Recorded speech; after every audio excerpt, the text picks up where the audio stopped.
नमस्कार मेरे साथियों, एक बार फिर से आप सभी का स्वागत है हमारे इस यूट्यूब चैनल रिच हैबिट्स के अंदर। आज के दिन की चर्चा का विषय आप सभी को बताया।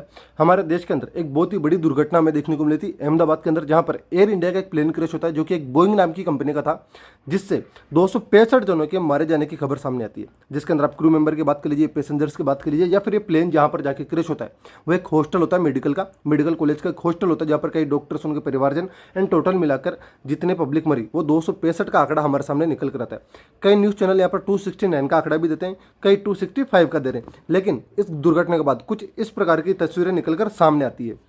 दोस्तों, इस दुर्घटना के बाद में मार्केट अलग अलग प्रकार की अपनी अटकलें बना के चल रहा है। सोशल मीडिया पर कई फेक न्यूज़ चल रही है कि अरे दुर्घटना ऐसे हुई, कोई बोलेगा किस प्रकार से हुई, लेकिन हाल फिलहाल हमें इनसे बचना चाहिए।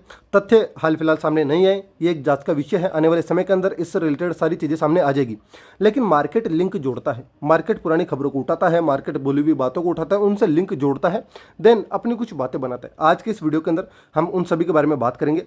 लेकिन आप इस सीसीटीवी फुटेज में देख सकते हैं, प्लेन टेक ऑफ करता है और 1 या 2 मिनट के अंदर ये ढंग से टेक ऑफ ना करने के कारण वापस क्रैश हो जाता है और कुछ इस प्रकार का विस्फोट हम सभी को देखने को मिलता है।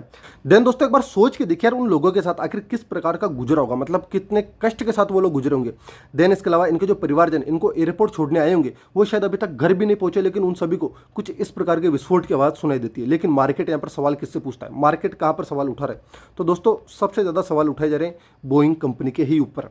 लेकिन क्यों, इसके बारे में इस वीडियो में बताऊंगा। लेकिन आप लोग यहाँ पर देख सकते हैं, इस दुर्घटना के बाद में इसके जो शेयर है इसके अंदर 5% की हमें गिरावट देखने को मिल रही है।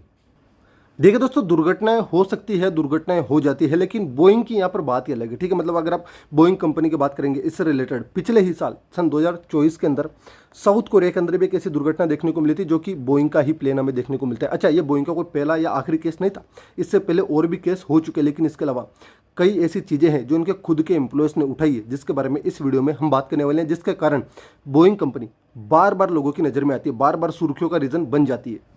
देखिए दोस्तों, इससे रिलेटेड इन्हीं की कंपनी के कई एम्प्लॉयज़ बोल लीजिए या फिर आप इंजीनियर बोल लीजिए, जिन्होंने इनका जो बोइंग 787 प्लेन है इससे रिलेटेड अपनी कई चिंताएं व्यक्त करी थी, जिसमें से आप सैम सेल्फोर का नाम देख सकते हैं, जो कि 17 साल से यहाँ पर इंजीनियर थे।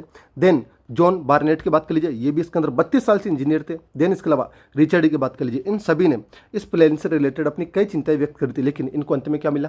मुंह बंद करने की धमकी। इससे भाई साहब कंपनी को बहुत ज़्यादा दिक्कतें होने लगी थी। जॉन बार्नेट इन सभी में सबसे ज़्यादा आप बोल सकते हैं सुर्खियों में बने रहते। इन्होंने कंटिन्यू 2019 से कई इंटरव्यूज़ भी किए थे, लेकिन इनका जो अंतिम इंटरव्यू था वो था जनवरी-फरवरी 2024 का, और मार्च के अंदर ये मरे हुए पाए जाते हैं। और पुलिस बोलती है कि भाई साहब ये तो सुसाइड केस था। अभी क्या था क्या नहीं था ये तो भाई साहब मतलब बोलते हैं ना, आप सभी के विवेक पर छोड़ता हूँ। यहाँ पर मार्केट बोलते हैं ना, लिंक जोड़ता है, कई सुर्खियाँ बनती है और मार्केट लिंक जोड़ता है। और जैसे ही अहमदाबाद की एक घटना में देखने को मिली है, इसके बाद एक बार फिर से जॉन बार्नेट सुर्खियों के अंदर चल रहे हैं। चारों तरफ आपको मीडिया में इन्हीं का नाम देखने को मिल रहा है। लेकिन दोस्तों, हमारे यहाँ पर एक बहुत ही महान इंजीनियर हमें देखने को मिलते हैं। चाहे इन कंपनी के इंजीनियर्स की बात कर लीजिए, वो सब बेवकूफ़ थे, कुछ मर चुके वो भी बेवकूफ़ होंगे, लेकिन जो महान दुग्गल साहब है, जो ध्रुव राठी है, इन्होंने बोला कि यार भाई साहब ये जो प्लेन है अभी तक का सबसे सेफेस्ट एयरक्राफ्ट माना जाता है, बोइंग 787 की यहाँ पर बात करें। और इनको ये जो खबर है बहुत ही ज़्यादा शॉकिंग लग रही है कि यार अरे भाई साहब ये प्लेन कैसे क्रैश हो सकता है। मतलब इंजीनियर ने तो कोई समस्या उठाई ही नहीं थी, कुछ बोला ही नहीं था। ऐसे तो इनकी टीम बोलते हैं ना, बहुत सारी खबरों को ढूंढ ढूंढा कर कैसे भी लिंक जोड़कर, बोलते हैं ना, एक प्रोपोगेंडा अगर चलाना होता है तो कैसे भी कोई चीज़ को पकड़ कर बना ही देते हैं। लेकिन एक कोई चीज़ इन्हीं की कंपनी के एम्प्लॉयज़ के द्वारा, इंजीनियर्स के द्वारा उठाई जा रही है, उस पर इनको बोलते हैं ना यार वो नहीं बोलना। लेकिन सवाल कहाँ उठाना है?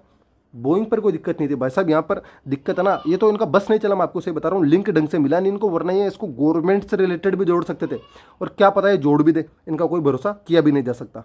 लेकिन दोस्तों, हाल फिलहाल इस बेवकूफ़ से अपन आगे बढ़ते हैं और बात करते हैं बोइंग के शेयर के बारे में। इसके अंदर हाल फिलहाल हमें 4.5 से 5% की गिरावट देखने को मिली है। देखते हैं आज के दिन क्या ये गिरावट फिर से कंटिन्यू होती है या फिर नहीं।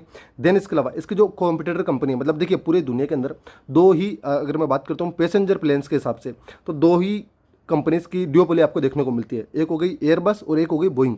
तो क्या इसका फ़ायदा एयरबस कंपनी को मिलेगा या फिर नहीं, ये भी आने वाला समय बता देगा। लेकिन हाल फिलहाल ये एक जांच का विषय है। इसके बाद कई नियम्स बन सकते हैं, या फिर ऐसा बोल लीजिए सेफ्टी से रिलेटेड और कई नई चीज़ें आ सकती है, जिसके कारण सिर्फ यह 2 कंपनीज नहीं, जो छोटी छोटी कंपनीज है, इन सभी को भी इसका सामना करना पड़ेगा। मतलब सभी के शेयर पर एक इफेक्ट हमें देखने को मिल सकता है। लेकिन अभी बोइंग के शेयर में एक अच्छी गिरावट देखने को मिल रही है, इन्वेस्टर से थोड़ा हट रहे हैं। एंड इस खबर के बाद ऐसा होता भी है। आने वाले दिनों के अंदर क्या ये कमबैक करता है, क्या ये सारी चीज़ें नॉर्मल होती है, ये तो वक्त बता देगा। तो बस दोस्तों, आज के लिए तो इतना ही। मिलते हैं नेक्स्ट वीडियो के अंदर। जय हिंद गाइस।